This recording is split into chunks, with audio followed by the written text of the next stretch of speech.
Nii. Ilmselt küll, jah. Nii, tere tulemast kõigile, kes on kogunenud siia tuleviku tervisealale ja ühtlasi tere tulemast arvamusfestivalile.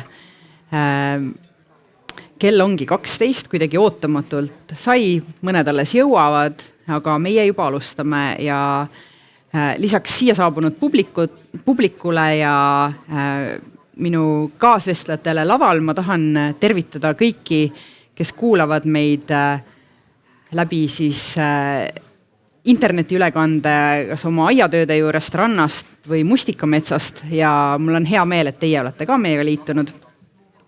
Et sellises suuremas, laiemas suunas liikuda inimkesksema, isikukesksema tervishoiu poole.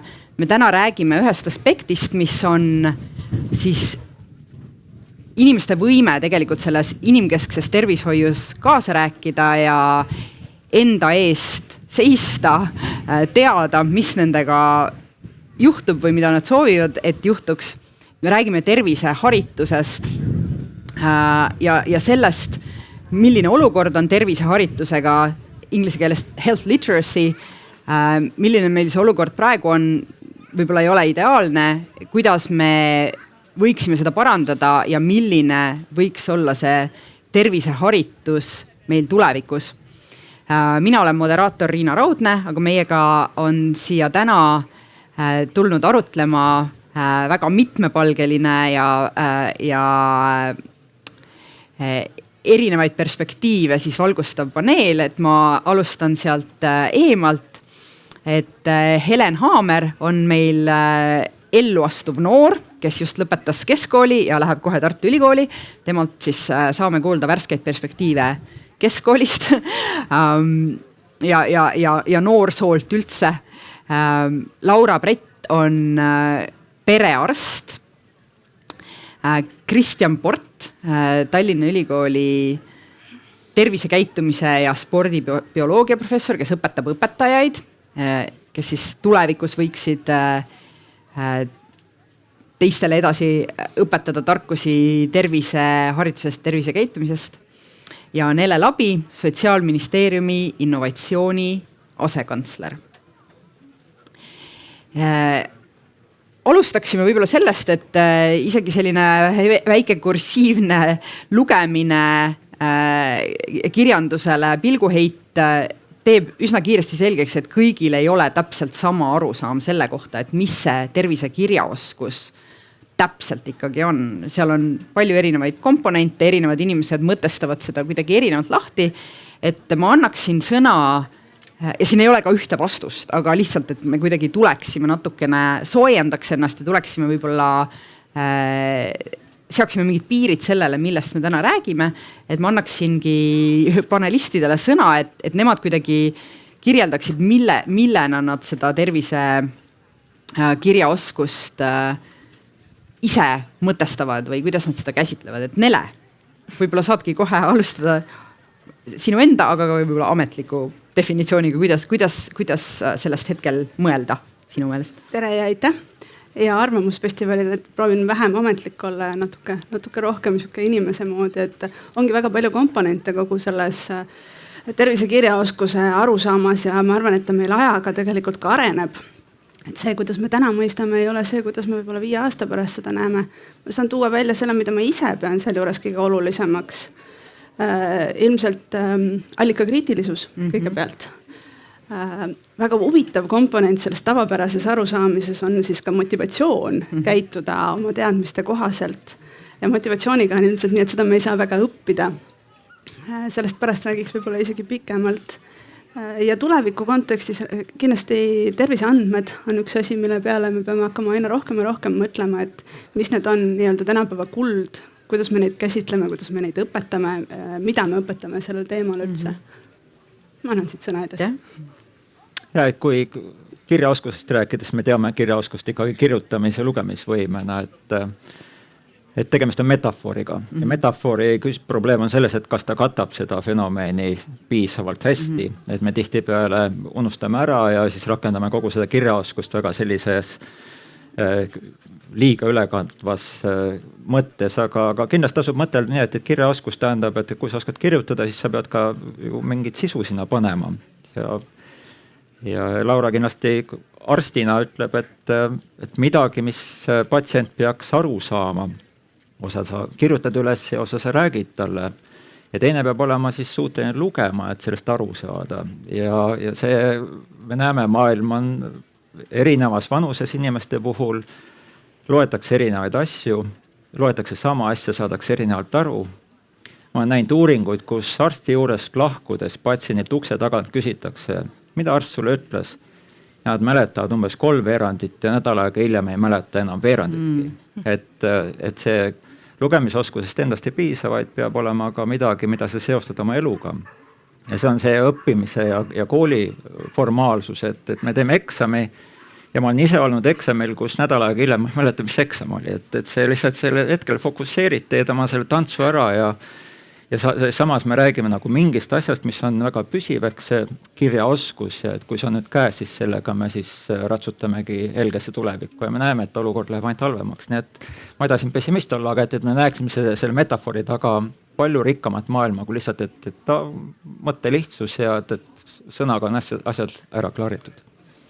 Väga-väga hea aspekt, mille sa välja tõid, Laura.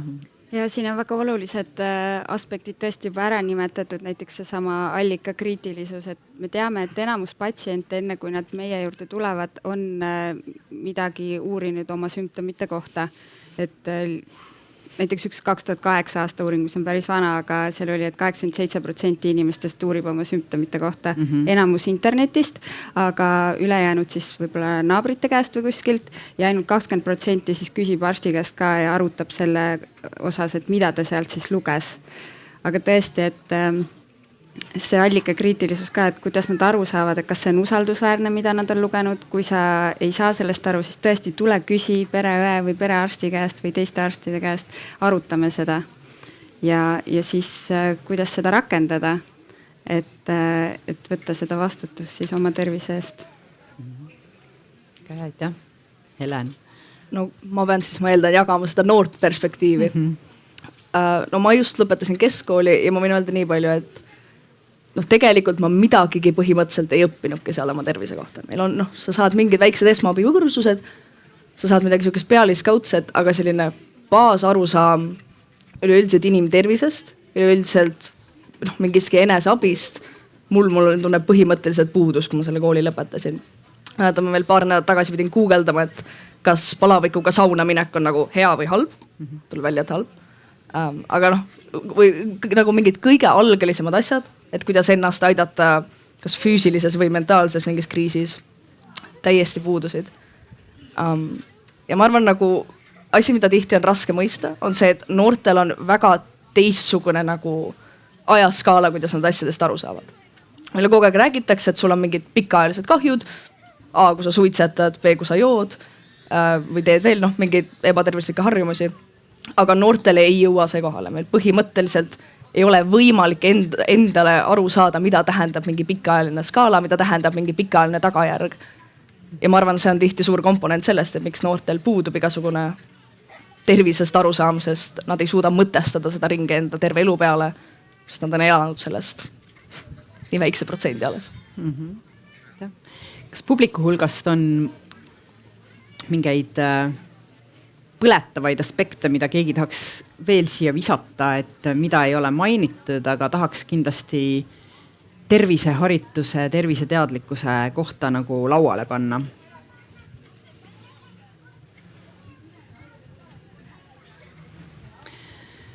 Kui praegu ei ole, siis ma raamin veel ise seda niimoodi, et ma ühe definitsiooni leidsin, mis minu meelest hästi ägedalt võttis komponente kokku ja kuidagi tegi minu jaoks asju väga palju selgemaks, et seal neid paljusid komponente võib veel ka niimoodi jaotada, et sul on kõigepealt funktsionaalne nagu tervisekirjaoskus, mis ongi põhimõtteliselt numbrite ja tähtede tundmine ja lugemine, et sa saad tähed ja numbrid kokku lugeda, sa saad mingisugusest lausest aru, siis järgmine aspekt või aspektide rada on siis interaktiivne, et sa oled võimeline selle info põhjal loetu teemal näiteks arstiga arutlema või näiteks siis teistele seda selgitama või näiteks mul on kodus väiksed lapsed, talle selgitama, miks me peame nüüd auru tegema või midagi sellist. Ja siis kolmas aspekt on reflektiivne. Ehk siis, et see on siis see allikakriitilisus või see, et kui me oleme mingi info vastu võtnud, siis me mõtleme sellest nende erinevate printsiipide raames, mida meil on veel vaja arvesse võtta ja siis oleme võimelised otsuse tegema. Loodetavasti siis ka siis seda otsust ellu viima, kommunikeerima. Ja see kuidagi aitas mul väga hästi aru saada sellest. Helen tegelikult natuke juba tegi selle teema lahti, aga võib-olla üks selline ring tagasi ja ma sinult nüüd enam ei küsi, sest sa tegelikult juba kaldusid sinna, aga et mis olukord meil praegu on, kui me vaatame tulevikku, mõtleme, kuidas me tahaks, et see terviseteadlikkus, tervise kirjaoskus tulevikus oleks, et mis värk sellega praegu on ja kas Eestis on eriti palju halvem kui mujal? Laura, mida sa näed iga päev, kui sa patsiente vastu võtad? Ma arvan, et meie patsiendid on päris teadlikud, aga on kindlasti ka patsiente, kes vajavadki nende algtõdede kellele peab algtõdesid meelde tuletama, et miks on magada vaja korralikult, kuidas toituda, miks on liikumine oluline. Et selline nii-öelda primaarne ennetus, esmane ennetus võiks olla ikkagi tehtud juba enne seda, kui nad meieni jõuavad. Et meieni jõuavad ju patsiendid tavaliselt juba mingite probleemidega, mingite häiretega. Ja mul on tunne ka, et meie patsiendid teinekord ei tea lihtsalt sellest tervishoiusüsteemi korraldusest väga, et näiteks frustreerun natuke, et kui oli see Covidi aeg ja valitsuse pressikonverentsil öeldi välja, et inimesed olge hea, suunake oma eesti.ee aadress oma tavalisele meili aadressile, et te saaksite kõik värske info, siis meie telefon järgmine päev oli punane, et kõik patsiendid küsisid, et kuidas ma suunan oma e-maili aadressi oma meilile. Aga see ei ole küsimus, mida tegelikult ju perearstilt või pereajalt küsida, et niimoodi ei saa liinile inimene, kes tegelikult abi vajab. Ja kindlasti on väga palju, mida saab paremaks teha, et koolitada patsiente. Ehk siis sa ütled, et lisaks terviseteadlikkusele on seal väga palju selliseid logistilisi, üldist süsteemi teadlikkust, muid oskusi, mis oma tervisest hoolitsemiseks on vajalikud, aga nad ei ole otseselt isegi seotud tervisega. Ja, ma arvan küll jah, et siis oleks lihtsam lihtsalt, et see ressurss läheks siis õigemasse kohta. Kristjan.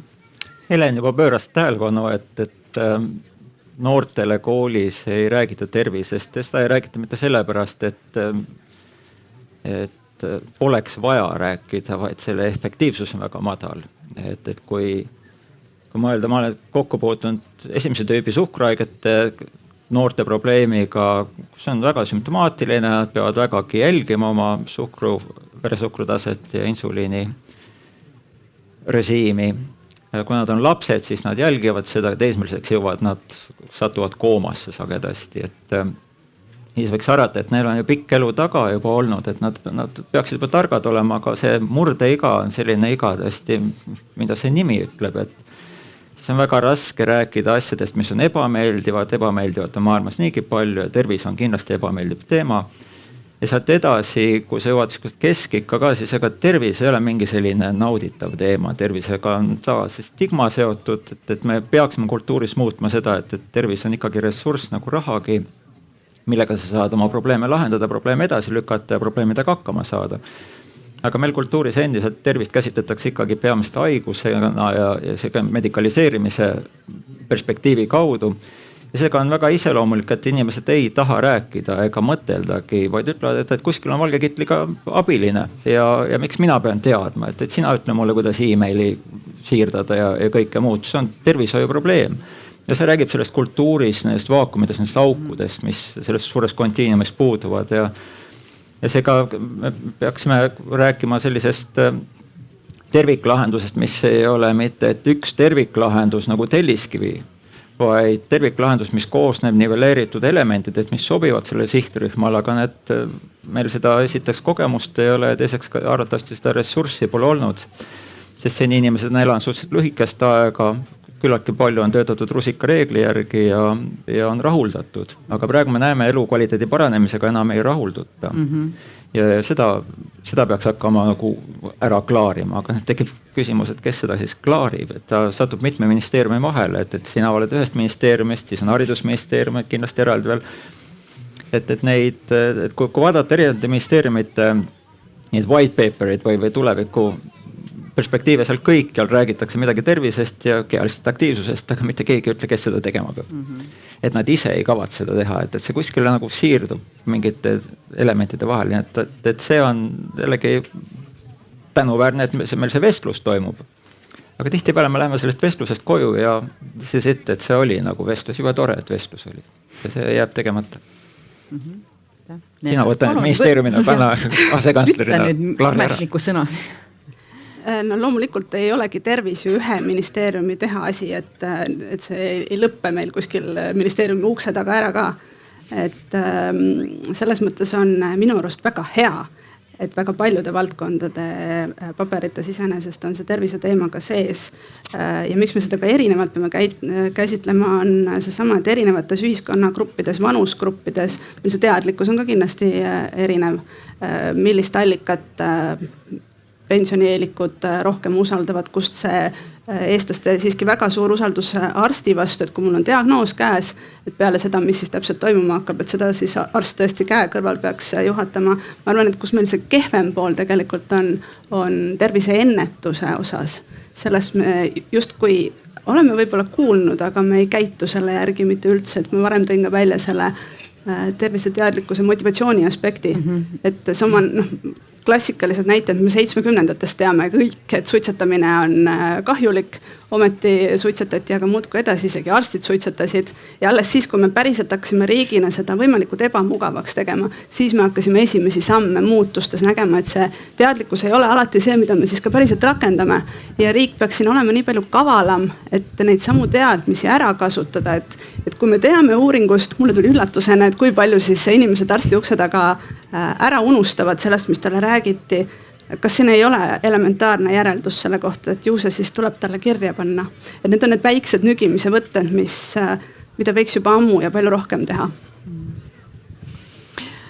Jaa, sa juhatad mind selle vastuseni, milleni ka Helen ja Kristjani kommentaarid nagu mind inspireerisid, et ma tahtsin võib-olla selle aspekti pealt teie tagasisidet kuulda, et mulle tundub, et kui me siin räägime natuke see mentaalne mudel või see, kuidas me sellest tervisekirjaoskusest ka mõtleme, on umbes nii, on see, et inimesed teevad neid asju, mida nad siis nagu teavad, et on neile tervislikud ja see teadmine on neile niimoodi antud just nimelt niimoodi, et keegi on sulle kas kirjutanud või öelnud või näidanud ja et enne seda teadmist polnud, nüüd on see teadmine, nüüd inimene hakkab selle järgi käituma. Aga mul on selline tunne, et nagu kui lapsed üles kasvavad või üldse kui me niimoodi ruumis ringi liigume, me tegelikult kõik meie valikud ei ole nii teadlikud ja väga paljud on sellised teistelt üle võetud harjumused. Et näiteks Helen, minu arust väga huvitav küsimus oleks see, et okei, sa ütled, et sinu tervise teadlikkus on väga madal või võib-olla noorte perspektiivi siin väljendada, aga kui ma küsin selliste asjade kohta nagu turvavöö kasutamine, hammaste pesemine, paar korda nädalas trennis käimine, mingi taju sellest palju võiks magada. Ja kui sa kuidagi kommenteeriks, et kas sulle tundub, et üldis või et näiteks, et kui palju on hea 17-aastaselt alkoholi juua nädalas või kui palju on hea suitsetada 17-aastaselt või kui palju on hea heroiini tarbida. Et kas sa võiksid kommenteerida, kas sa tajud, et sinu klassikaaslaste hulgas on mingi selline üldine konsensus sellel teemal ja et see konsensus on kuskilt nende inimesteni nagu jõudnud? Muidugi õige vastus on kõigile neile 3 küsimusele, et mitte üldse. Jah, ma arvan, see on see, et see arusaam on nii tugevalt seotud selle keskkonnaga, kus sees sa on ja oled. Näiteks turvavöö kandmine, hammaste pesemine on muutunud lihtsalt osaks ühiskonnas. See ei ole nagu ühel hetkel, sa lihtsalt ei mõtle sellest enam kui meditsiinist või tervisest. See on lihtsalt asi, mis sa pead tegema. Aga selle konsensuse osas, jah, ma arvan, mingi piirini see eksisteerib ja ma arvan, aga tuleb meelde, et see eksisteerib samal ajal selle kõrvale, et ma tean, et tegelikult kõige parem on see, et ma joon 0. See eksisteerib selle kõrvale, et ma tean, et X% inimesi saab suitsetamisest vähi. Ja see eksisteerib seal kõrval, sest mul on tunne, et igal noorel on alati see uskumus, et tema ei ole kunagi osa sellest protsendist. Mina olen alati see osa, kes tuleb sellest kõigest välja, olenemata, kui hirmsad need tagajärjed on. Et kuidas see konsensus tekib, ma ei oskaks öelda, aga...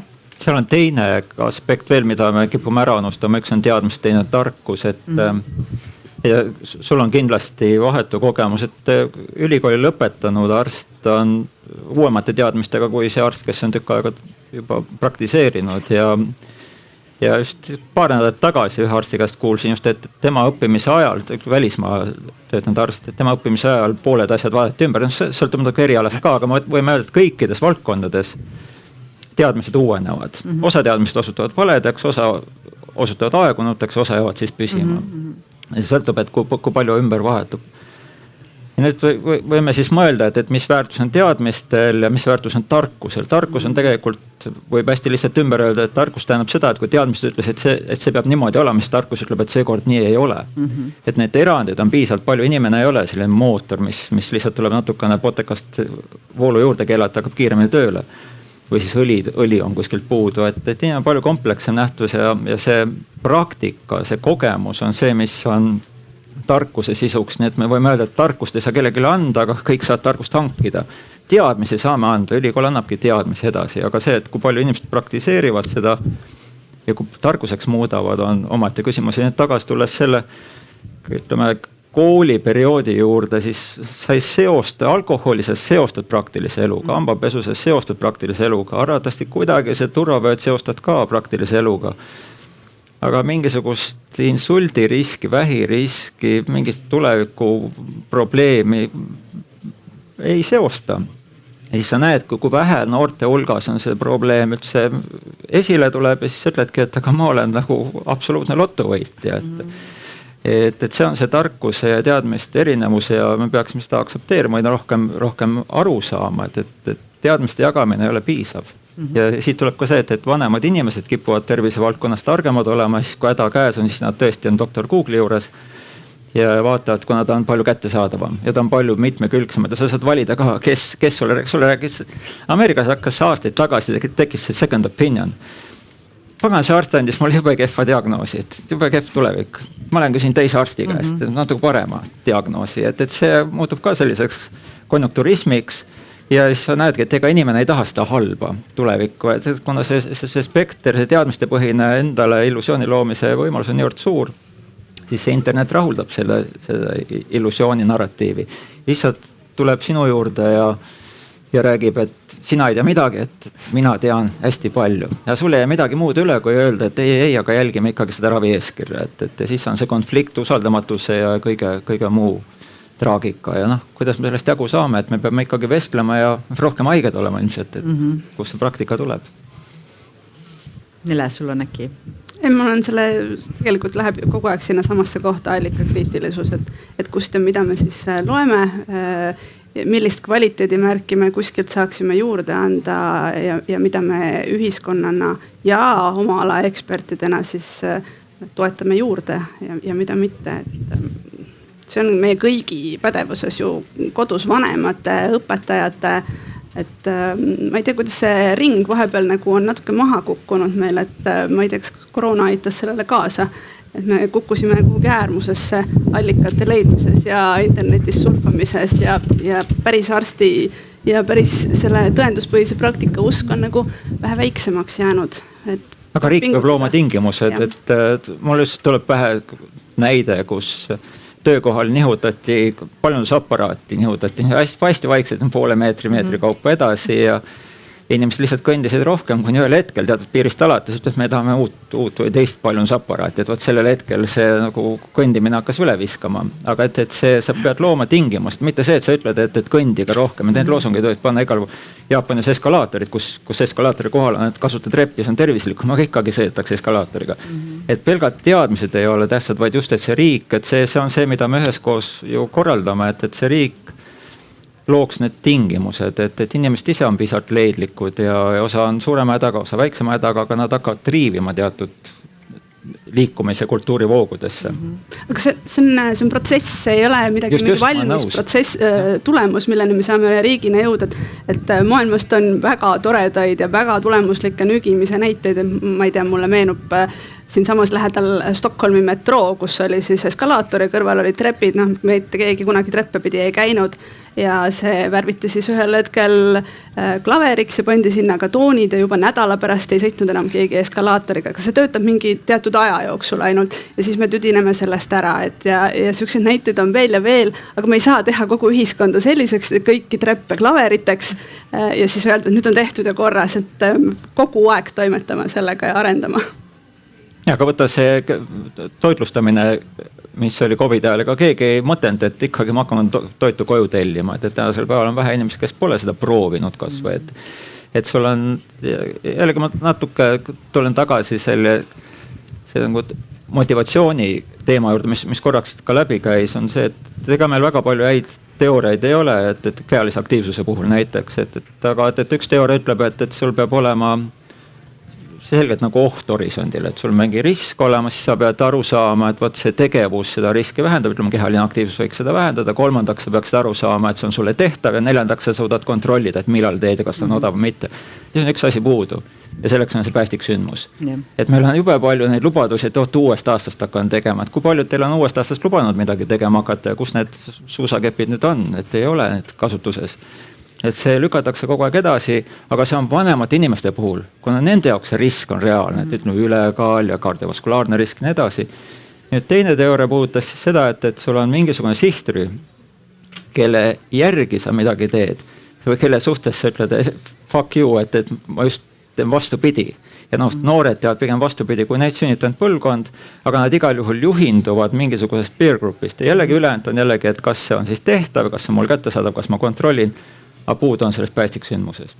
Ja need ongi, et kui meil on tingimused olemas, siis meil peab mingi sündmus olema, ega keegi ei taha seda COVID-i sündmust, aga need COVID-i sündmus lükkas, jalgratad said poodidest otsa, kuna inimesed hakkasid käest aktiivsemaks muutuma ja kodus hakati trenni tegema ja nii edasi, et me ei näe ette, et ega me ei oska planeerida ka kõike, aga väikse riigina peaksime rohkem eksperimenteerima. Sina oled nüüd innovatsiooni pealik, et see ongi, et rohkem selliseid Soomes hakati tegema neid in the field eksperimente lihtsalt, et sotsiaalsed eksperimente, et võib-olla tõesti peaks rohkem eksperimenteerima ja eksperimenteerimine eeldab ka seda, et me peaksime tolereerima vigu, aga me kardame hästi palju vigu. Ja eksperimenteerimine täiesti Eestis ka plaanis ja töös isegi juba, aga tõesti tervise valdkonnas on see kõlab meile kõigile hästi hirmsasti, et kuidas me siis seda eksperimenti kellegi tervisega teeme, ja kuidas me lepime selle tulemusega, et see võibki nässu minna, et see on ka uus meie kõigi jaoks, sellega tasapisi peale hakata. Mul tekib siin selline reflektsioon ja see reflektsioon on mul tegelikult juba väga ammu ka olnud, aga et võib-olla üks probleemidest on ka see, et me oleme olnud ka nüüd ajalooliselt modernsem meditsiiniperioodil selles protsessis, kus me järjest selliseid eluvaldkondi nii-öelda medikaliseerime ja siis meile tundub, et läbi tervise neid niimoodi lahendades või läbi tervise neile lähenedes me saame neid kuidagi paremini kontrollida või teistmoodi, aga et kui sa ütled just, et ennetust on vähe, et mulle tundub ka, et ennetust on väga raske teha tervisesüsteemist. Et tegelikult ennetus on see, mis toimub kodus. Ennetus on see, mis toimub meil kergliiklusteel või sellel, kas see kergliiklustee seal on või ei ole. Ehk siis kohalikus omavalitsuses siin on väga palju ennetust. Näiteks meil on, ma ei tea, me siin keskkonnakatastroofi ennetame läbi selle, et meil on taaskasutatav tass või et kuidas alal näiteks alkohol on välja pandud või mingid sellised asjad, aga et need ja me räägime nendest sellistest sekkumistest ka nüüd tihti umbes niimoodi, et siin on mingi väike nügimine ja see nügimine on efektiivne, aga et tegelikult minu jaoks ennetus on nagu selle keskkonnadisain ja mingite eluprintsiipide disain, et see, et nagu sinu jaoks on ju turvavöö ei seostu tervisega mina ütleks, et on tohutu ennetuse võit, kui sa vaatad 100 aasta plaanis. Et minu 3-aastane ei usu, et auto saab käima minna ilma selleta, et turvavöö oleks peal. Ja ta ei mõtle, et ta teeb seda oma tervise jaoks. Mina mõtlen võib-olla, et ta teeb seda tema tervise jaoks, aga et ma hiljuti pidin kuskil kõnelema ja ma ennetuse olemusest ja ma tegin ühe slaidi, kus ma ütlesin, et hea ennetus on uskumatu, nähtamatu ja tänamatu. Uskumatu sellepärast, et tavaliselt inimesed ei usu, kui minna poliitika kujundajate juurde, nad ei usu, et kui me nüüd teeksime sellise väikse nügimise, et asjad läheks paremaks, või nad ei usu, et nad seda juba ise ei tee. Et see on nähtamatu sellepärast, et kui see implementeeritakse ja me kõik hakkame pidama normaalseks, et praegu siin keegi ei suitseta, siis see on nähtamatu ennetus, aga siia saada ei olnud kerge. 100 aastat tagasi siin või 30 aastat tagasi või 40 aastat tagasi inimesed oleks ilmselt suitsetanud siin. Ma panen tähele, naiste hulgas suitsetajate arv suureneb just selle tõttu, et näiliselt probleemi pole. Jah, ja nüüd on jälle võimalik, et kõik see on kogu aeg nagu dünaamiline, on ju. Ja see on selles mõttes ka tänamatu, et kui sa selle Nele, kui sina oled suuteline mingid tohutud innovatsioonid nagu implementeerima 10 aasta pärast, uus põlvkond peab seda normaalseks elu osaks. Nad ei tule sind tänama selle eest, et sina lükkasid on ju mingisugused asjad läbi. Ja et kuidagi, mulle tundub, et see tervise, olen just praegu ühes meeste terviseuuringus osaline ja me nagu näeme, et näiteks, et mehed, kes käivad jõusaalis, on ju, nad ei mõtle tingimata, et nad käivad seal oma diabeediriski ennetamas ja nad käivad seal oma südameriski ennetamas, nad tahavad olla saledad, nad tahavad saada pruuniks 2. juuniks, nad tahavad olla nagu, nad tahavad teiste meestega võistelda, nad lähevad sinna sellepärast, et äge on. Või et kui nad 3 päeva ei käi trennis, siis neil on imelik olla. Või sellepärast nad võib-olla liituvad mingi toitumispaketiga ja mul on selline tunne, et kuidagi see tervise kirjaoskuses mingi üks võti võib olla ka seal, et mitte neid asju näha ainult läbi tervise, vaid et see nii-öelda tervise otsimine on selline üldise oma elu ja oma identiteedi ehitamise osa kuidagi. Äkki te kommenteerite seda mõtet? Kui palju on tervise definitsioone? Jah, palun. Paarsada. Ma ei suuda üheski kokku leppida, et järelikult on igal ühel õigus valida ja igal ühel oma motivatsioon üles ehitada, et kes näeb seda läbi haiguste puudumise, kes näeb seda läbi heaolu või suutlikkuse kohaneda haigustega, mida kauem me elame, seda rohkem me elame mingi haigusega koos, mitte haigustest vabana. Et järelikult tervist tuleks teisiti käsitleda, et mõne tervise definitsiooni kaudu me keegi ei oma tervist, et see on see vastuolu ja ma arvan, et jällegi dialoog on üks, aga teine on see kogemuse omamine, et ühiskond ei oma seda kogemust ja ta ei ole veel jaganud seda ja võib-olla see on ka üks platvorm, et mida rohkem me jagame omavahel kogemusi. Siin varasemalt tuli natuke jutuks ka, et neid patsientide omavahelisi vestlusi on hakanud tekkima, nendesse paigutatakse päris palju raha ka, et nad saavad palju kiiremini omavahel jagatud selle sümptomaatika, raviefektiivsuse ja kõrvanähtude suhtes, kui tegelikult ühe arsti juures kogu see patsientkond suudab seda ühte haigust, suudab tegelikult seda signaali esile tuua. Et see on ühest küljest hea, aga teist küljest jällegi libiseb ära selle metsikuse kätte, et see meil ei ole head rohtu, et elu ongi raske, me sureme ära, kõik palju me ei pingutaks, aga et väike riik väike rahvas võiks natuke nutikamalt käituda omavahel. Laura, sa ei ole tükk aega öelnud midagi, palun reageeri vahepeal kõlanud mõtetele. Targad mõtted, ma olen kõigega nõus. Aga mis ma veel, siin vahepeal Kristjan rääkis seda, et jah, et noored ja Helen ka, et noored nagu ei mõista seda, et mis kauges tulevikus hakkab saama, et tõesti ka keskealised tegelikult on alati üllatunud, kui üks hetk nende vererõhk on kõrge. Et see on nii huvitav, kuidas nad seal on kabineti, siis on, et mis mõttes mul on alati madal olnud. No jaa, aga üks hetk ju ongi see enamusel lähebki kõrgeks, aga see, kuidas nad on nii üllatunud sellest, see minu jaoks alati selline, et mis mõttes, et tegelikult ju kõik teavad, mis need riskid on ja mis vanemas eas saama hakkab ja enamus ju näevad, mis oma vanemate pealt, mis toimub ja geneetiline risk ju tuleb ka siin mängu, aga ikka see on nii suur üllatus, kui neil endal on mingi tervisemure. Aga kuidas siis saada seda käitumist muutuma, et ikkagi läbi selle isikliku kogemuse ma arvan, et kui neil on tõesti mingil tuttaval olnud kehvasti, kui mina arstina suudan ta seda meenutama panna, rääkima panna, et siis ta võib-olla saab ka aru, miks tema oma elustiilis peab mingeid muutusi tegema. Ja ma arvan, et see ongi ka see koht, kus tegelikult arstid peavad peeglisse vaatama ja mõtlema, et kas see, kuidas ma suhtlen patsiendiga, et kas see on nagu kõige õigem viis või et kuidas nõustada seda patsienti, et kuidas ta saada oma käitumist siis muutma. Õnneks nüüd noori ülikoolis õpetatakse suhtlema ja ka arstidele järjest rohkem õpetatakse motiveerivat intervjueerimist näiteks, aga vanem põlvkond ei tea sellest midagi. Aga peatume siin korraks. Räägi teistele ka, mis on need paar mõtet siis, et mida tuleks arvesse võtta, kui sa peaks patsienti niimoodi elustiili osas nõustama, teades, et sul on vähe aega. Sa pead seda kiiresti tegema ja sa pead niimoodi tegema, et see patsient siis oma ülejäänud elu nüüd muudaks. Kuidas sa seda teed? No üks asi on see, et tuleb ta ära kuulata, et mitte mina ei sekku kohe. Et uuringud on ka näidanud, et arstid sekkuvad keskmiselt 18 sekundi pärast, et noh. Olen juba näinud seda, ma tean sul. Jaa, täpselt, et kuula ära see patsient, see on number 1.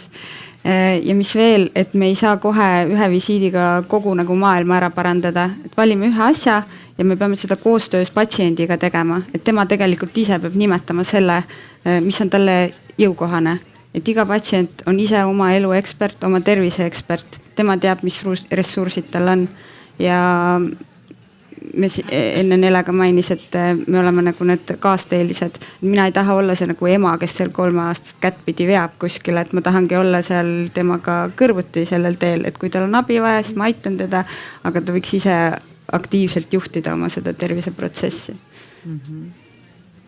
Ja ongi, et siis koos arutame, mis on võimalik tal ära teha ja alustame väikestest sammudest. Näiteks, et kui me siin suitsetamisest oleme täna rääkinud, et kuidas talle tundub, kui proovib vähendada, ma ei tea, et teeb 3 suitsu vähem iga päev. Aga ta peab ise olema valmis selleks vähendamiseks ka, et kui ta ütleb ei, siis meil ei ole mõtet täna sellest rääkida, räägime võib-olla aasta pärast. Ma võin siis nüüd natuke rõõmustavama sõnumi Eesti poolelt ja innovatsiooni poolelt ka öelda siis, et personaalmeditsiin, ilmselt võib-olla kõik siin olijad on seda sõna kuulnud, aga oma idee poolest me oleme ju andmas üsna peagi arstidele rohkem vahendeid kätte selleks, et selle inimesega diskussiooni jõuda, näidata, et sinu geeniandmetest tuleb see, et sul on väga suur tõenäosus siin üks või teine haigus või tervisehäda endale saada. Ja näed, kui sa nüüd näiteks 10 kilo alla võtad, siis graafik joonistab, et sellisel juhul see sinu risk ikka oluliselt kahaneb. Et need on need platvormi asjad, mida riik saab pakkuda. Et ootame siis vähemalt seda sammu tulevikust, mis peaks varsti paistma. Aga asumegi tulevikku arutama. Meil oli siin endal korra kimbatus, et millist tulevikku me mõtleme, et kas seda tulevikku, mida me näeme 20-30 aasta pärast või seda tulevikku, mis on peale metaversumit, mis võib olla ka 20-30 aasta pärast või sellist 100 aasta pärast tulevikku, aga mõtleks korra, et meil on ikkagi olemasolevad patsiendid ja me tahame neid kasvatada nende järgnevate elufaaside jaoks, et kuidas kasvatada tarka patsienti siis tuleviku jaoks? Siit saab selle silla teha, et tulevik on kindlasti kallim, et keegi ilmselt ei eksi, see on usutav. Miks see kallim on just tervishoiusüsteemi mõttes on see, et kui sa tead riskitegureid ja meil on sensoorikat ja geneetikat ja arvatavasti epigeneetikat ja igast asju tuleb meil juurde, et selle tulemuses sa teada, et sul on see 10%, 20-50% risk. Inimesed ei ole väga tõenäosusteoorias instinktiivselt ei tunneta seda hästi.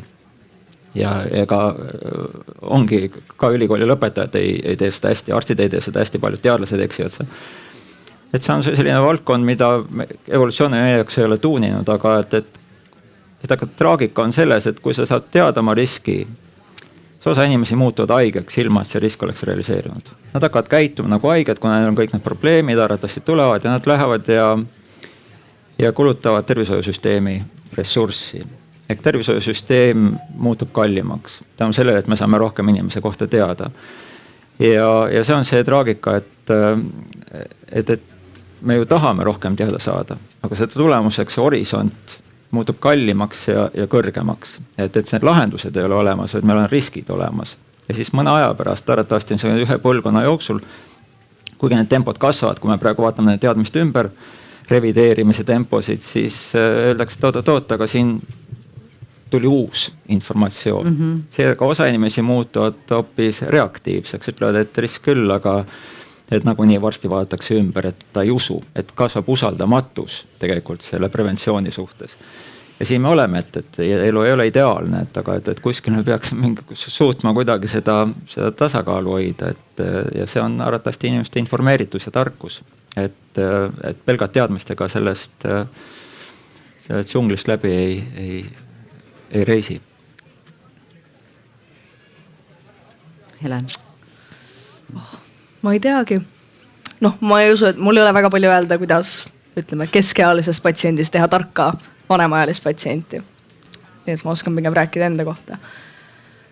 Aga ma arvan, et kõige lihtsam viis, kuidas noortele seda mingitpidi selgeks teha, ongi füüsiliselt panna mingid tervisetunnid gümnaasiumisse kohustuslikuks. Panna kõikidele lastele algkoolidesse kohustuslikud esmaabitunnid. Teha see osaks tavalisest koolist, nii nagu me otsustasime üks hetk. Kehaline kasvatus on nii, et me otsustasime, et käsitöö on. Seepärast, et mis mul on praegu tunne, on see, et noored vaatavad meditsiini ja tervist kui kahte täiesti eri lahku. Me kardame meditsiini. Ma tean, et minu vanus, et me ei julge minna arsti juurde, võib-olla me perearst on väga tore, aga see on mingite põhimõtete pärast hirmus. Sa oled seal haiget saanud, sa saad seal süsti, sellega on halvad tunded seotud. Et sa igal ajal üritad sellest eemale hoida. Ma arvan, et ainuke viis, kuidas seda ealist parandada, ongi tuua see nii lähedale, kui saab. Minu Tallinna Inglise kolledžis näiteks on tervisedenduse tund, mida annabki arst Teele Marand, kes räägibki siis igapäevaselt, et mida teeb arst, miks ta neid asju teeb, miks ma vaktsiini saan, miks ma tohin võtta 1000 grammi paratsetamooli või 1000 milligrammi paratsetamooli ka 800 ibukat ja luua see kuidagi nagu realistlikuks, käega katsutavaks ja elulähedaseks, sest ma arvan, et see ongi see suur probleem, miks noored ei taha seda enda tervist parandada või ei taha siis ka üldse abi otsida. Sest seal on mingi siuke nagu, sa oled selle valli endale ette ehitanud ja keegi ei ole kunagi üritanud sulle ka nagu meditsiinis seda kätt ulatada ja öelda, et tegelikult ma tahan ju sind aidata, see on kõik sinu kasuks, see ei ole siuke hirmutav osa elus. Aga kui sa küsisid tuleviku suhtes, tegelikult me peame ju küsima, et kaua me elada tahame, et kui kaua sina elada tahad? Jah, kui kaua sa tahad elada? Okei. Mis see maksimum on? Mis sinu tunnetus on? Valitav praegu. Ma võtaks selle maksimumi, aga võib-olla veidike sellest maksimumist allapoole.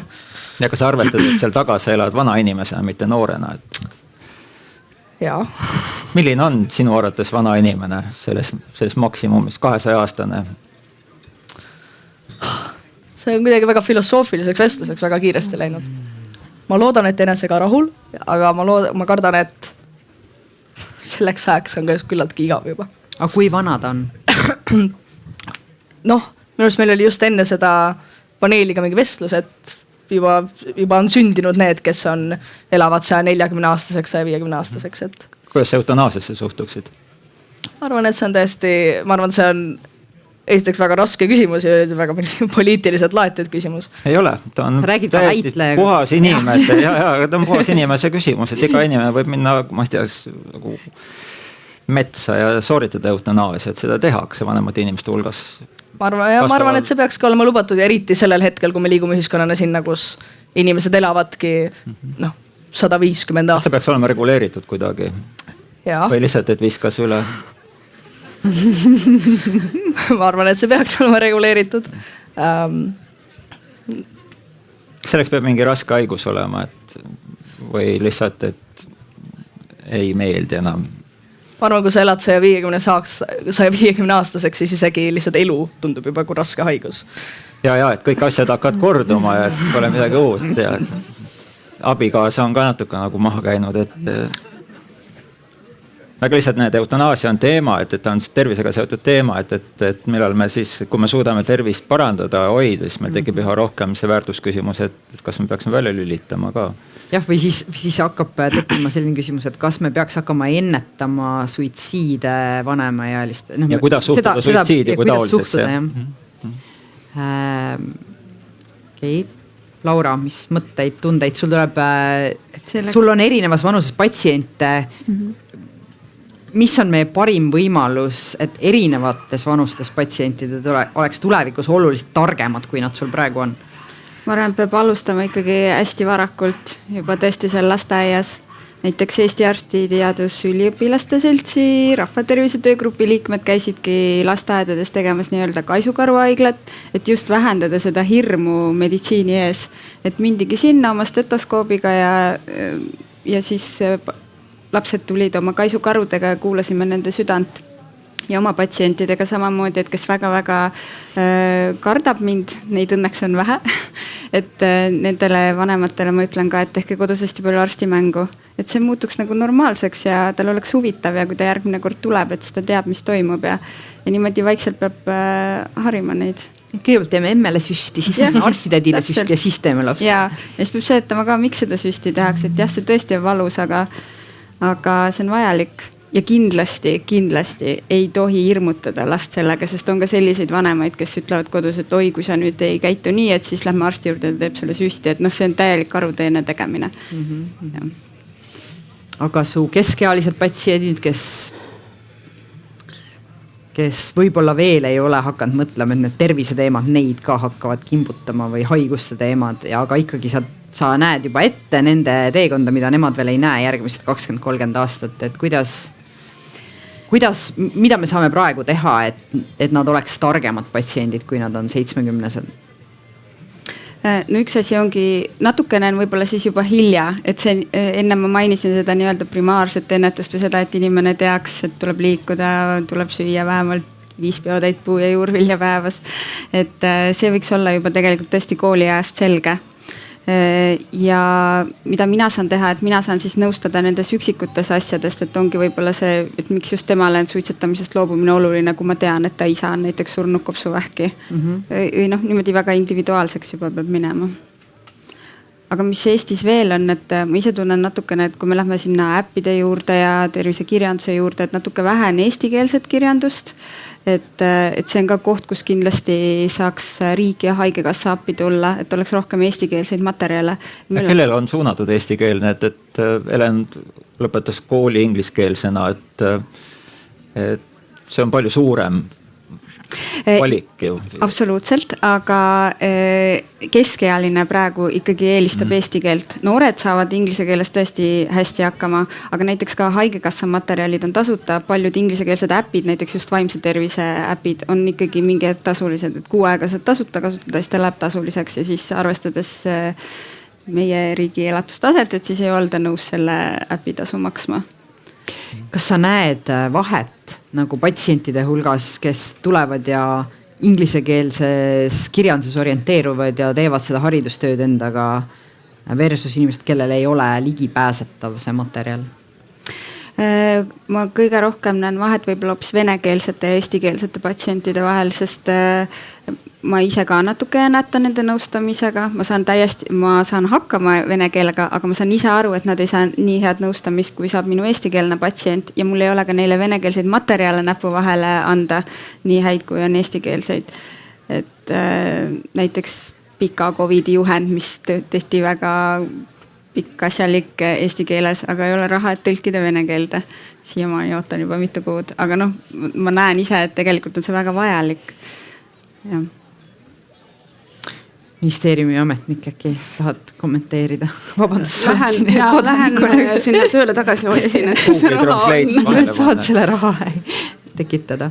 Aga ma ei tea, hästi ilusast tulevikust rääkides, siis minu jaoks see ennetav tulevik on selline, et võimalikult kaua ikkagi hoiame ära selle, et inimesed üldse patsientideks muutuvad.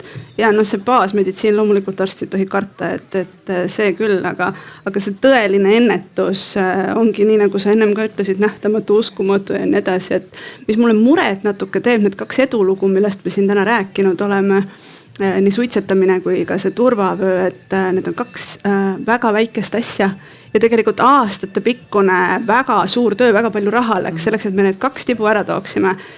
Meie ühiskond on ikka veel selline sedapidi pööratud, et me paneme kogu terviseraha sinna otsa, kus diagnoos on käes. Ennetusel on väga pisikene tükk, et see mõtteviis, et me hakkaksime ennast üldse pöörama sinnapoole, et ressurss läheks sinna, et me jõuaks patsiendiks, diagnoosituks. See transformatsioon on keeruline, sest et meil ei ole vahepeal ju võtta topeltarste, sest et ennetus veel ei toimi, meil on veel väga palju inimesi, kes on diagnoosiga ja patsiendid, aga keegi peab seda ennetust tegema, et kuidas me siis äkki need perearstid paneme korraga topelttööd tegema. Samas me kõik saame aru, et see on vajalik, et see meie tulevik oleks parem, meie tervena elatud aastad neid oleks rohkem.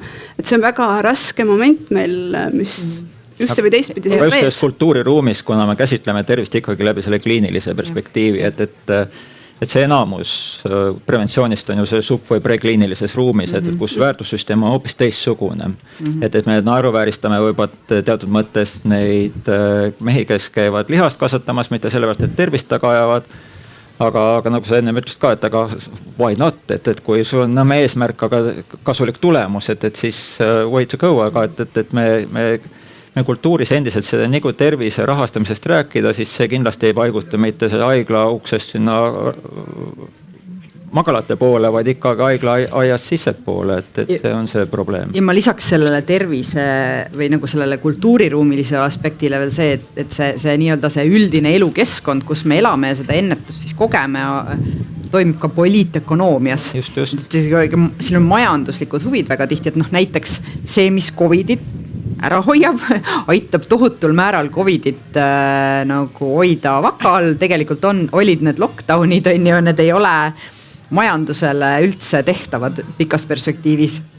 Ja tuleb väga-väga hoolikalt kaaluda neid teisi variante ka, aga näiteks kõik need tubaka tarbimist vähendavad meetmed, siis need ei ole olnud üldse söödavad tubakatööstusele üle maailma. See on olnud neile äärmiselt raske ja meil on väga paljud asjadega nii. Tegelikult turvavööd ei olnud kerge alla neelata autotööstusele.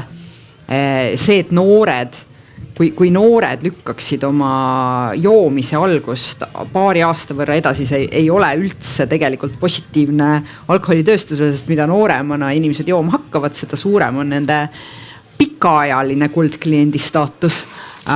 Ja tegelikult hästi paljud need ennetuse lobitöö suunad siis on sageli just nagu selline nii-öelda sarvede lukustamine majandushuvidega ja väga konkreetsed sellised vastutööd. Inimene on, ega inimene hea ei ole, et ta on ikkagi suht küüniline loom, et kui vaadata, et sa oled ise tegelenud selle alkoholi probleemistikuga, et kui me võime tõesti öelda, et edusammuks on see, et alkoholi osakonnas on nüüd kellaaeg ja isegi mingisugune lint on siin ette tõmmatud, siis kõrvalosakond on, kus on viinarulett, lihtsalt et klaasid, et esmaspäev, teisipäev, kolmapäev mingid. Et tegelikult me ekspluateerime seda hirmusid ja kõiki neid probleeme teise käega, ühe käega nagu hoiatame, teise käega nagu ostame ja müüme tegelikult seda teenust, mis mängib nende hirmude peale ja seda tervishoius, seda küünilisust on ikka väga palju, mis omakorda kahjustab seda väärtuspakkumist, seda kokkulepet, et meil on usaldusväärne partner ja sul on päriselt tõsine probleem. Aga endiselt ta otsib seda, ma ei tea, kultuuris on ka, et mida rohkem maksad, seda parema teenuse saada ei ole nii. Et tervis lihtsalt nii kiiresti ei arene. Aga jah, et see on see üks me ei tohiks unustada, et inimene on ikkagi suht kehv loom. Teate, äkki teeks niimoodi, et ma teeks ühe ringi ja siis meil on pool tundi küsimusteks ja vastusteks publikuga, sest et me oleme peaaegu rääkinud tund aega ja siis me saame sellise paneeli osa lõpetatuks kuulutada ja siis on meil kõigil on võimalik panelistidele küsimusi esitada.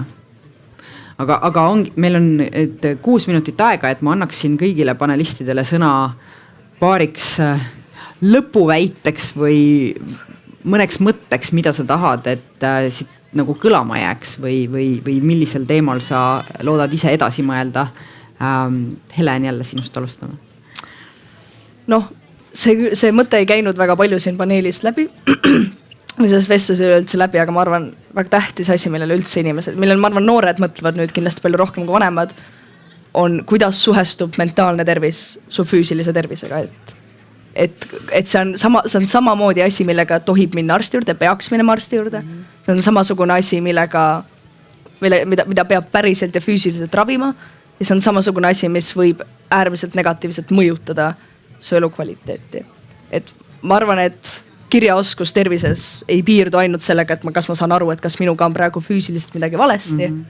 Et ma arvan, et edasi liikudes ja tulevikku liikudes tulebki, kui me räägime vaata ennem sellest, et tervist tuleks vähem nagu selline väga meditsiiniliseks teha, tuleks teha eluliseks, siis võib-olla just vaimset tervist tuleks rohkem liigutada sinna poole, et rahvas saaks aru, et see on asi, millele sa tohid mõelda, pead mõtlema, mida sa pead aktiivselt ravima. Jah. Laura.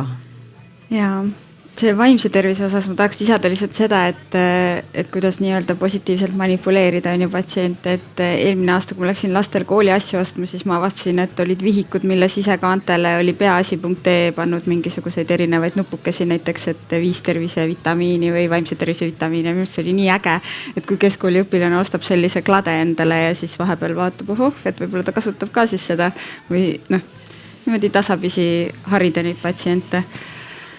Aga jah, mina ootaks ideaalis, et minu kabinetti jõuab patsient, kes tõesti on, kes mõistab, kas või siis, kui me koos arutleme, et selle tulemusena mõistab, mis temaga toimub ja et me koostöös siis suudame leida selle parima viisi, kuidas edasi minna, aga et ta saaks aru sellest, et tema peab aktiivselt juhtima oma tervist. Et see on minu jaoks siuke ideaalne tark patsient, kes võtab vastutuse oma tervise eest.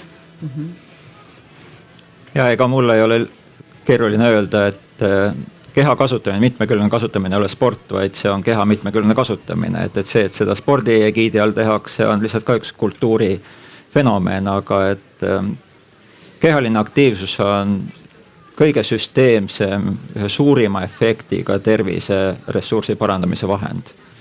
Oled sa veel mitte haige, aitab kaasa ja oled sa haige, aitab samamoodi kaasa, kusjuures see efekt on vaimse tervise puhul samasugune. Et lihtsalt küsimus on, kuidas me doseerime ja mida me teeme, aga see mitmekülgsus on oluline. Et ärge öelge, et sportimine on ainukene viis olla kehaliselt aktiivne, et see sama siit mäest üles kõndimine, inimesega koos rääkimine, kudumine, tasakaalu vajavad tegevused, mitmekülgsus on see, mis seda elusat materjali elusana hoiab ja suurendab ressurssi olukordades, kus te mõne võime kaotate aeg-ajalt, näiteks käe või jala puhul, et siis on olemas, millega kompenseerite ennast ja saate endiselt hakkama. Et seda ressurssi läbi keha kasutamise, mitte ainult läbi spordisõna stigmatiseeritult ennast hirmutada, vaid et harjutage keha kasutama. See targaks patsiendiks olemine ja enne veel siis väga palju aastaid enne patsiendiks saamist tervena elada ei ole, et Terviseministeeriumi ja arstide teema, et just nimelt ongi väga paljudes arengukavades, väga paljudes eluvaldkondades ja asi, kus me ühiskonnana saame kõik päris palju ära teha, et ma ei tea, äkki on siin mõni tööandja, et siin oli küll näide sellest printeri liigutamisest, mis ei ole tänapäeval üldse äge, et meil printerid on, aga mõtteviis kui selline, et need on väiksed asjad ja mis võib-olla see arutelu tõesti mõne pärast unustame ära, et me siin rääkimas oleme käinud, aga minna esmaspäeval veel tööle ja midagi ära teha selles valdkonnas, et see on see kogu meie hoiak selle suhtes, kuidas me tulevikus rohkem terved oleme. Aitäh. Ja kell on 12, mis tähendab, et me liigume praegu oma arutelu sinna poole, kus kõik küsimused, mis on vahepeal tekkinud, mõtted võib nüüd esitada panelistidele ja me natuke siin teeme lihtsalt sellist vaba vahetust. Kris juba viib esimesele küsimuse esitajale mikrofoni. aitäh, ma ei pea vajutama, hoidma. Suur aitäh selle vestluse eest, et mina olen Diana Ingerainen, perearst. Ma kasutan võimalust ja küsin Kristjani käest, et mulle endale tundub, et see rahva uskumused ja väärtushinnangud ja et need on väga palju määravad, et mis meie rahva tervisega toimub. Ja nüüd, kus ma olen üle 20 aasta perearst olnud, et on tulnud täiesti uus nagu mõjur siis sealt turunduse või siis müügi poolest, kus leitakse meist siis selline usalduskrediit, et osta neid Wunderwanderi juuri või kivisid või mis iganes asju või lase endale teha mis iganes teste, et küsi oma perearstilt nagu ennem järgi.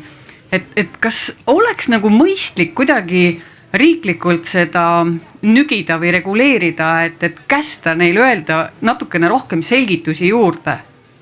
Et ma saan aru, et tollidelt tuleb raha ära võtta, aga et põhimõtteliselt oleks nagu sellel müüjal rohkem ka kohustust seletada, et kui ta ütleb, et see on tervisetoode või see teeb sind terveks, et siis nagu, et kuidas?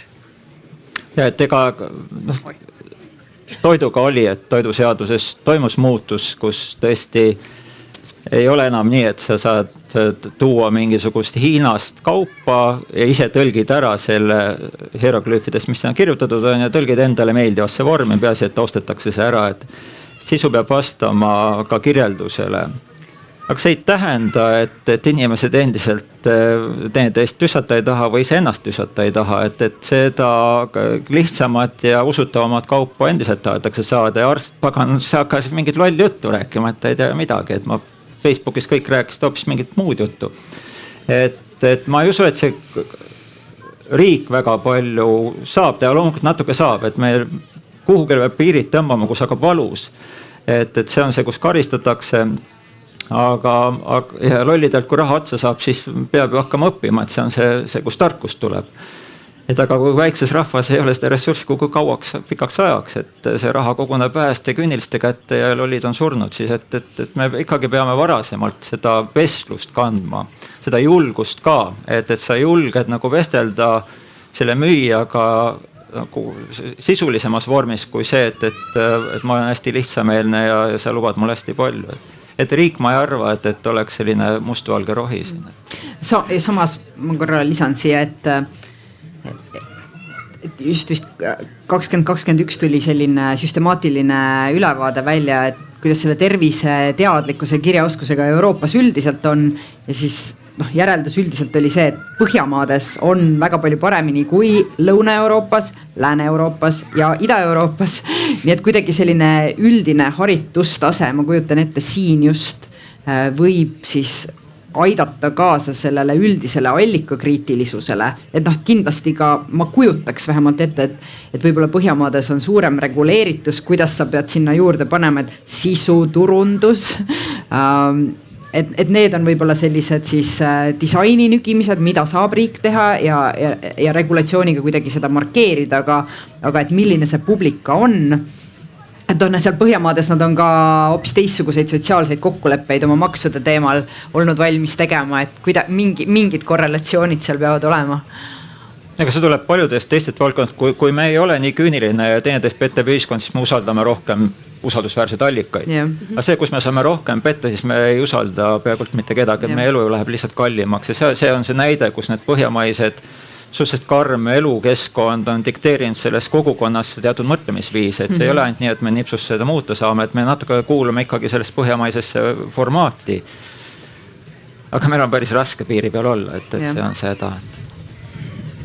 Nii, järgmine küsimus. Tervist, Maaris, pereõde ja tõite näiteid suitsetamisest ja turvavöödest. Et nende mõlema lahendamisel oli ju karistus see, mille pärast me seda hakkasime tegema, et turvavöö, kui ma peal ei hoia seda, ma saan politsei käest trahvi ja kui ma suitsetan avalikus kohas, siis tuleb keegi viisakalt ütleb, et palun lahkuge või palun kustutage oma koni. Et kas tervishoius oleks ka mõistlik midagi sellist kasutada?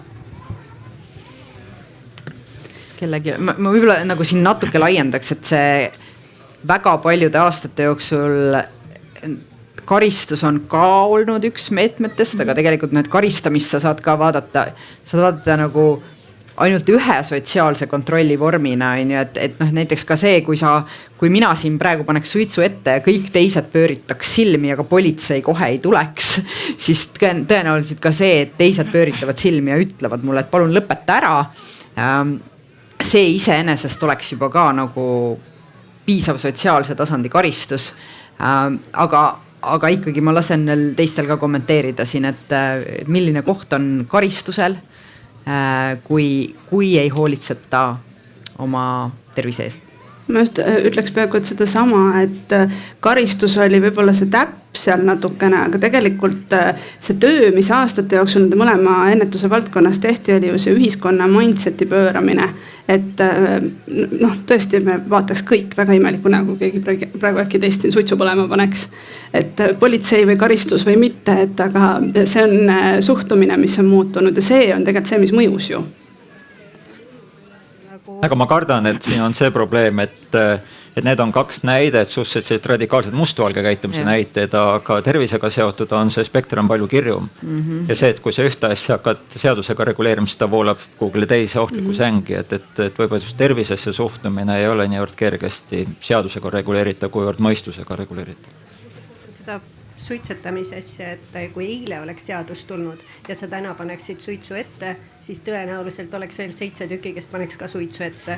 Aga kuna see aeg on teinud oma töö, et meie mindset on muutunud, et noh, kuna meil ei ole tervishoius töötajaid, meil ei ole ressurssi, et kas karistus või mingid tagajärjed ei oleks üks meede, et soodustada mindseti muutumist?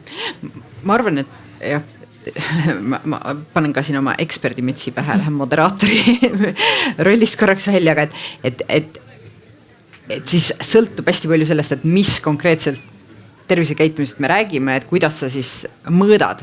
Et no, et kas saab öelda, et keegi ei ole piisavalt liikunud ja nüüd tuleb teda karistada või kuidas me seda rakendaks tegelikult või et ta ei ole piisavalt oma suhkrut vähendanud.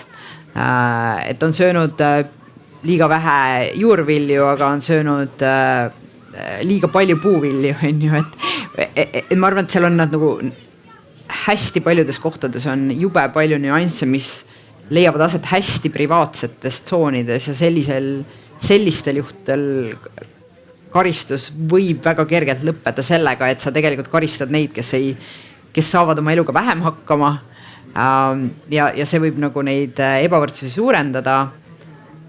See on kuidagi see, kuidas mina olen tajunud, aga palun lisage siin ka. See on veel, et te võite käe üles tõsta, kes siia sõites liikluskiirust ei ületanud. Siin ainukesena ülejäänud siis ületasid, et meil on juba reeglid olemas. Aga et kui tingimused võimaldavad, siis ja ülekaalu suhtes samamoodi, et kõik teavad, mis on tervislik toitumine. Pagan see, mille pärast hiired endiselt lõksu lähevad, iga aasta tuleb need uusi hiirelõksu patente ka juurde. See juust maitseb väga hästi. Et see olukord loob lihtsalt selle võimaluse. Ja et seetõttu see reegel tundub sellel hetkel väga vähe oluline. Aga elu ja surma küsimus, seda tuleks natuke nagu kultuuri kaudu läheneda, mitte paragrahvide kaudu. Kas kellelgi on mõni mõte või küsimus? Seal on üks küsimus, Kris, palun äkki aitad. Seal ees murul.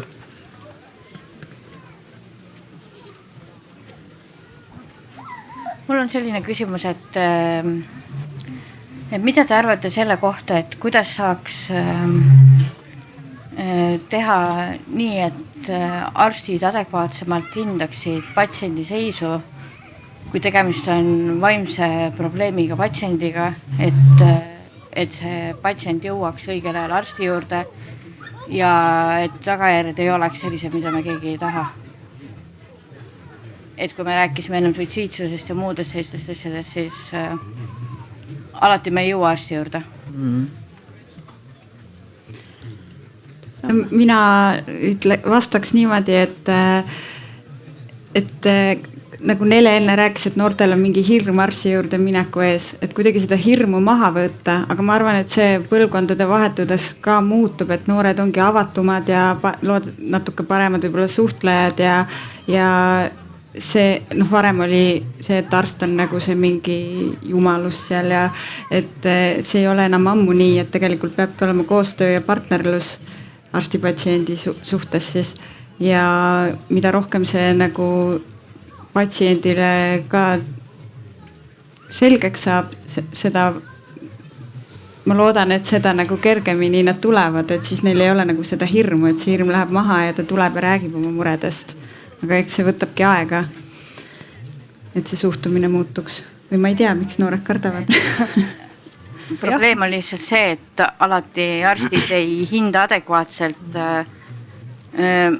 just noored arstid, kes tulevad, et nad on väga entusiastlikud ja nad väga tahavad ja püüavad, aga tihtipeale jääb nagu nende kogemustes vajaka, et vaimsete tervisega, vaimsete probleemidega tegeval arstil ei ole ju muud kui ainult patsiendi sõna. Et kas Diana võib ka vastata, et doktor Ingerainen seal taga, siis on publiku arutelu, läheb väga hea. Et ma arvan, et siin ei saa öelda, et kas noorarst või vanaarst, kas kogemustega või ilma kogemusteta, et siin on hästi palju neid mõjureid, mis on nagu korraga võivad olla nagu käigus, et kuidas patsient seda ise tunnetab, mis hetkel tema ümber see pisike sotsiaalne võrgustik seda tunnetab, kuidas ta on õppinud üleüldse enda probleemidest rääkima, kui kaugele ta nagu oma ellu pühendab teisi inimesi, et siin on hästi mitu asja, et ma arvan, et see ei ole siuke nagu siuke mustvalge või selline üldse, et need vaimse tervise häiretega inimesed on nagu hall mass, et seal on hästi palju erinevaid, et on neid, kellest ei saagi keegi lõpuni aru saada ja ma kardan, et ka sellist imevitsa, et et meil leiutaks mingi algoritmi, ma ise muidugi väga loodan, et tuleb jah. Olemas, tehtud ammu. Aga see, et ta ka seda algoritmi teeks, on seisundeid, kus tegelikult ei tee. Et ma arvan, et siin on mitu asja, mis me saame kõik paremaks teha, aga tõenäoliselt sellist ühte ja sellist võluasja, et kuidas arst tunneks paremini ära vaimse tervise nagu häiret, et sellist vist ei ole. Ma arvan, siin on just see vaimse tervise osa. Ongi see, et eriti just noored, sa ei taha minna nende asjadega arsti juurde. Ma arvan, need ongi need asjad, milles me peame inimesi palju rohkem harima. Sest need on need asjad, kus me peamegi üksteist aitama. Kui mul on mingi mentaalse tervisekriis või mu sõbral on, sa tahad minna esiteks selle sõbra juurde. Sa tahad esiteks minna inimese juurde, keda sa tunned ja keda sa tead juba varasemast. Just sellepärast ma arvan, et ongi üks asi, mida mulle ei ole kuskil õpetatud ja ka ma ei tea, ka ühelegi sõbrale oleks õpetatud, ongi see, et mida sa teed siis, kui keegi teine on kriisis. Sest ma ei tea, kui suur šokk see on vanematele inimestele, aga ma tean minu sõprusgrupis ja mina ka ise, see ei ole enam nii harv juhus, et sa pead telefoni teel või sa peadki päriselus hoidma kedagi enesetapust eemal. Et see ei ole mingi müstiline asi, mis juhtub vaid filmides, ma arvan, see on päriselt reaalne probleem paljude noorte mitte päris igapäevaelus, aga elus. Ja see on siis täpselt siuke asi, milleks meid ei ole mitte kunagi treenitud. Küllap ei saagigi mingi piirini, aga me peame, ma arvan, see on see asi, mida me tänapäeval peame hakkama õpetama. Mul on õpetatud, kuidas ma staying alive järgi ma teen pumpan seal, kuidas sa nina kinni hoiad. Aga siukse, et mida sa teed, kui kellelgi on raske ja kuidas sa neid aidata saad, see on siuke asi, mida ei kodus ei õpetada, ei koolis ei õpetada ja mida kuskilt ei saa. Et õppeprogrammis võiks olla siis õppeaine, kuidas juhtida oma vaimset tervist. Jah. Või kui isegi mitte õppeaine, siis see kindlasti, ma arvan, peaks olema osa sellest terviseharidusest, mida me väikse piirini täna saame, peaksime rohkem saama. Et meil õpetatakse, kuidas helistada kiirabisse, võiks ju õpetada samamoodi, kuidas aidata inimest hädas. Ma ennem siin mainisin terviseandmeid, et vaimse tervise teema on nüüd see, kus meil on kõige vähem neid andmeid. Esiteks ei meeldi üldse psühholoogidele neid andmeid kuhugi kirjutada, siis ei meeldi meile kellelegi, et neid meie kohta kirjutatakse ka.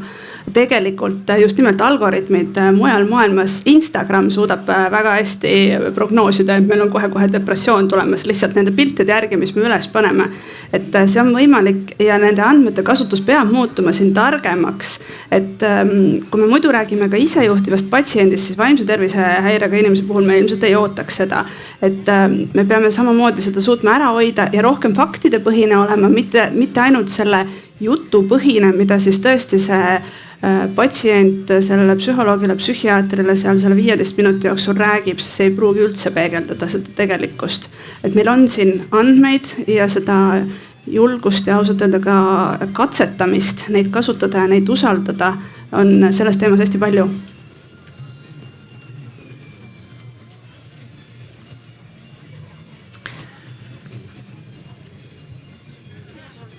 Palun, siin on üks küsimus. Jah, Kris.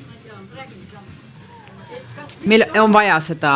Neid on mõttekas osta, kas neid on mõttekas süüa, vitamiinist. Ma olen tähele pannud inimesi, kes neid ostavad metsikult kokku, söövad neid ja tervemaks nad pole sellest läinud. Aga need, kes neid propageerivad ja pakuvad, need oskavad niivõrd hästi sulle neid vähe määrida ja rääkida, kui kasulikud nad on. Aga mis arstid arvavad? Minu meelest te ise praegu vastasite oma küsimusele ka kenasti, et need inimesed, kes söövad neid vitamiine, tervemaks nad pole saanud. Aga arstina oma patsientidele tavaliselt ma ütlen, et kui nad söövad mitmekesiselt ja regulaarselt, siis ainuke vitamiin, mida nad võiksid juurde võtta, on vitamiin D talvekuudel. Mul lihtsalt tuleb meelde, neid on natuke üle tosina uuringu, need on suhteliselt suured massiivsed uuringud. Aga see üks, mis nagu selgelt meelde tuleb, oli üle 55-aastased suitsetavad Soome mehed ülekaalulised, kes nagu selgelt riskigruppi kuuluvad. Ja nende hulgas need, kes tarbisid vitamiine, nende suremus oli suurem. Ja suremus vähki ja kardiovaskulaarsesse sündmusesse. Ja see on nagu arusaamatu, et kas vitamiinid on siis mürgised ja tegelikult vastus on selles, et nende tervise stiil või elustiil oli niivõrd kehva, et nad arvasid, et nad saavad selle vitamiiniga nagu õhtul selle ära nullida. Et see vitamiini müük, need lubadused, mis antakse, tegelikult maskeerib seda halba käitumist, seda halba tervise käitumist ja see on tihtipeale see, et sa esiteks kaotad raha ja teiseks kaotad tervist. Et tasub jällegi olla mõistlik.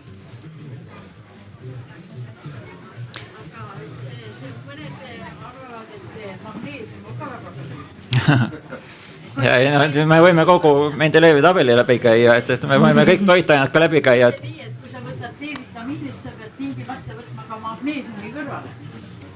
On see nii või? Tingimata ei pea seda võtma kõrvale, saab toidust ka.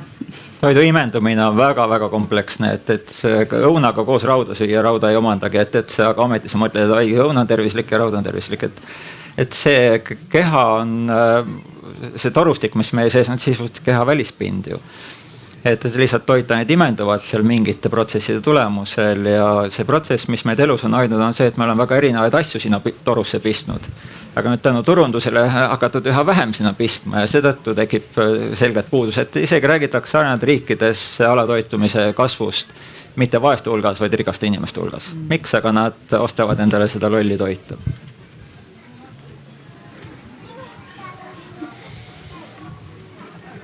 Kas on veel küsimusi panelistidele või vastupidi, kas on panelistidel küsimusi publikule sellel teemal, et kuidas siis tulevikus patsiendid oleks targemad? Kuidas te surra tahate? Kiiresti, jah, ongi. Et kui vaadata seda pikaealiste ehk üle 100-aastaste suremus, surevad samadesse haigustesse, kuhu surevad need 5-60-selt surevad inimesed. See haigus hakkab hiljem, ta on lühemat aega intensiivselt, ta lõpeb mitte nii, et see elu on viimased 15 aastat olnud vangistuses. Ja mitte ainult sellele inimesele, vaid tema lähikonnale samamoodi. Et jällegi, et me peame arvestama ja rääkima tõsisemalt nendel teemadel ka, et üks on, et elu on ilus, aga et me peame mõtlema just, et Eestis on siis pluss 55, vist on, kuskil 55 on see, kus on haigustest vaba elu. Aga suremus on meil seal 65-70 juures, et see on haigustega seotud eluperiood. Ja see on väga kulukas, emotsionaalselt, valus, personaalselt ja kulukas ühiskonnale. Et jällegi, et me peaks mõtlema, et kui palju me kliinilisse ruumi peaksime paigutama. Ja praegu me mõtleme, et see on hästi turvaline, et keegi tuleb appi, Laura tuleb appi. Aga tegelikult saab neid asju edasi lükata. Ja et see on see kultuuri muutus, mida peaks kuidagi edasi arendama. Kristjan, kas sa pakud välja, et ja trennid. trenni kindlasti, aga et osa tark patsient olemisest on tegelikult olla oma surma suhtes targem ja läbimõeldum. Jah, mõned kultuurid ja see Elinast tõi isegi esile, et tuleks varakult rääkida teatud terviseteemadel. Mõnes kultuuris lapsed lastega räägitakse surmateemadel, surm ei ole hirmu äratav, et surm on loomulik elu osa.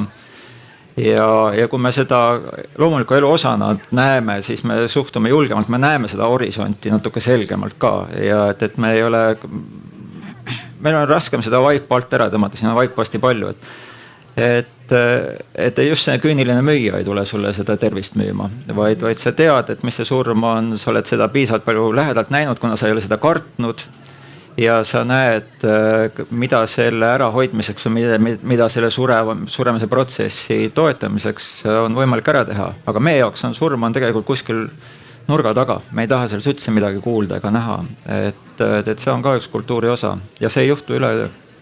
Aga pikaealisusega see teema kasvab üha tõsisemaks ja kui me läheme 10 aastat tagasi, kui palju eutanaasiast räägiti, Euroopa Liidus oli ta mitte reguleeritud. Suitsiid oli peamiseks lahenduseks, aga nüüd on ta paljudes riikides juba täiesti ametlik, Ühendriikides vist pooltes osariikides on ta juba pakutav teenus, et seal on küll suhteliselt karmid põhjalikud reeglid, aga näete, eutanaasia on muutumas ka loomulikuks diskussiooni osaks, aga see tuleb mitte sellest, et meile elu ei meeldi, vaid sellepärast, et me elame kauem ja seal tagumises otsas on probleeme, millega me ei ole harjunud kokku puhtuma. Publiku hulgast on üks küsimus. Mul tegelikult tekkis selle teema püstitus peal hoopis üks raamatusoovitus, mida ma just äsja lugesin. Mina olen Ave Habakuk, mina töötan sellises kohas nagu avaliku sektori innovatsioonitiim ja selline väärikas suremine on tegelikult see teema, millega mina sellel aastal töötan. Ja ka just see, et mis ja kuidas peab muutama nii inimeste poolt laiemalt kui ka arstide pool ja meditsiinisüsteemis, et me saaksime natuke rohkem juhtida oma suremist ja ma ei tea, teadlikumalt või väärikamalt surra. Ja lihtsalt nüüd praegust puhkusel all ma lugesin ühe sellise raamatu läbi, see on B.J. Milleri raamat, pean uuesti üle vaatama, mis selle pealkiri nüüd oli. A Beginner's Guide to the End, mis on, kui me oleme hästi palju, kui sa saad lapsevanemaks, siis sul on hästi palju raamatuid, mida lugeda, mis räägivad sulle, et raseduse ajal, mida su keha teeb, mis siis saab, kuidas see sünnitus käib, kas see on jõudne, kui see tundub, mis pärast saama hakkab, mida teha, kui su 3-aastane laps tõmbub punaseks ja kõik see. Siis The Beginner's Guide to the End on just selline raamat, mis räägib nagu suremisest ja mina siin 30. alguses praegust raamatut lugedes tundsin ennast palju nagu kindlamalt ja selgemalt võimestatuma surijana. Et nii surijale kui ka siis surja toetajatele on tegelikult see raamat mõeldud. Ega tegelikult tajud enda elu ju tegelikult julgemana, et see ei ole mitte see, mis nurga tagant koll tuleb, vaid sa tead, kus ta on, mis nägu ta on. Mis öelda, Mary Roach ja The Stiff on ka, see on juba aastaid tagasi tulnud, aga sellised räägib, mis laipadega juhtub jällegi. Mitte, et see oleks mingisugune, aga inimene, kes suudab selle huvitavasse vormi panna ja kui me seda kogu aeg endast eemale tõukame asja, mis on täiesti loomulik elu osa, et siis me oleme millestki puudu. Miski on, kusjuures laip ei ole ju eitav, et see ei ole negatiivne nähtus. Narkomaaniast võiks mitte mõtelda, aga narkomaaniast me teame palju rohkem kui tegelikult inimese. Kusjuures laipade puhul kogu see organit, just äsja oli see näide ka tuli meediast käis läbi, kus loomaorganeid elustati, nii et nad hakkasid uuesti elama ja see on jällegi üks probleem, et elustamise temaatika samamoodi. Me peaksime sellest rohkem teadma. Mul tuleb just näide, et paari aastast oli see juhtum, kus leiti koomas inimene järjest, teda hakati elustama, särk tõmmati lahti ja seal rinna peale tätoveeritud. Et ärge mind elustage. Ja küsimus on, et kas teda tuleks elustada või mitte. See on päris elust tekkinud juhtum. Ja helistati siis kiiresti kiirabi eetika eksperdile ja seal toimus teatud diskussioon ja siis öeldi lõpuks, et ärge elustage teda. Miks? Aga sellepärast, et ta oli kirjutanud, ärge mind elustage, et ta oli tätoveerinud oma allkirja siia alla. näete, väike õiguslik erinevus ja sina lähed õigust õppima, et väike õiguslik erinevus väljendab inimese soovi, kas teda elustada või mitte. Ja kui me neid teemasid ei teadvusta, siis jällegi, et me oleme millestki sellest tervisespektrist, on täitsa pime koht. Ja ma ei tea, kuidas seda tulevikus tuleks klaarima. Kui see oleks olnud digiallkiri, see ei oleks välja paist. Eestlasel ongi kuskil. Aitäh selle soovituse eest, Ave. Nüüd meil on järgi 6 minutit. Kas on veel mõni põletav küsimus kellelgi või mõnel panelistil veel mõni põletav küsimus publikule? Ma ei tea, kui põletav see on, aga olles ise esindamas dementsusega inimesi, see viimane jutt viis selleni, et 30-selt, ka 50-selt võib-olla mäletan, aga 70-selt, 80-selt, kui see asi kätte jõuab, siis enam ei mäleta. Aga siit see küsimus, et kas, ja juttu oli tarkuse jagamisest, et kas need patsiendi esindusorganisatsioonid või patsiendi ühingud, haiguspõhised ühingud, kas nendel võiks ka olla mingi suurem roll selle tarkuse jagamisel ja ka selle teadlikkuse tõstmisel, et nad täna on Eesti ühiskonnas ühed nõrgemad, ühed vähemad, aga enamasti ikkagi siuksed õhinapõhised. Et kuidas te siin näete tulevikus see tark patsient ja tarkuse jagamine omavahel?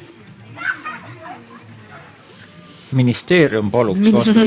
Ministeerium saab siin vastata, et on kindlasti tõenduspõhisuse ja andmete usku, et kui ühing kasutab algandmeid ja tõenduspõhiseid metoodikaid, siis absoluutselt loomulikult.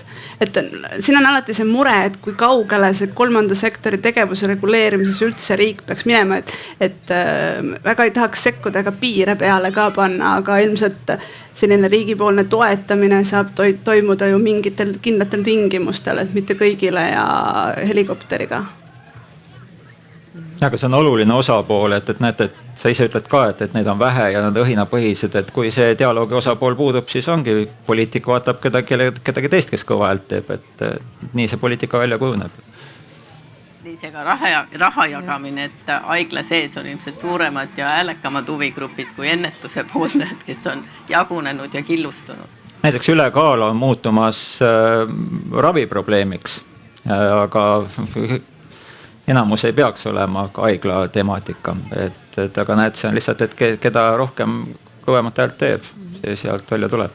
Et kui otsida minu meelest sellist õiget vastust sellele küsimusele, et kuidas võiks olla, kui me korraks raha kõrvale jätame, et siis igal juhul tundub, et kui see tervisekirjaoskus mingite definitsioonide kohaselt, rääkisime enne sellest, et palju definitsioone, aga mingite definitsioonide kohaselt see ei ole ainult see, mida indiviid teab ja mis tema peas on, vaid see on tema indiviidi ümber olevas sotsiaalses võrgustikus või ka sellises kultuuriruumis olev teadmine, et siis kindlasti organiseeritud patsiendigrupid, kes ei ole ei ole nagu meditsiini töötajatest koosnevad, et nad saavad kindlasti hoopis teistsugust perspektiivi pakkuda ja hoopis teistsuguse ligipääsetavusega nagu materjali pakkuda ja paljudes riikides, kus sellistel organisatsioonidel on võimalik nagu suurema ja rikkama ühiskonna pealt kuidagi rohkem raha tõsta, et see ka nagu toimib väga hästi ja need võivad olla väga-väga head ressursid, et selles mõttes on keerukas olukord jah, et ja nagu jällegi, mida stigmatiseeritum on see teema, seda raskem on, kui sa lähed Alzheimeri jaoks nagu tegema mingit fundraising ut Eestis ilmselt on väga raske kokku tõsta piisav hulk raha, et siis niimoodi aasta aega teha korralikku PR-i ja meediat ja hoida üleval nagu väga tugevaid ressursse, aga kindlasti ma arvan, see lisaks nagu hea hääle. Aga üks mõte tuli küll, et kuivõrd ma nii väga ei arva väga palju sellest, et kas on vaja, et need liidud kõik neid patsiente edasi nõustaksid peale perearsti.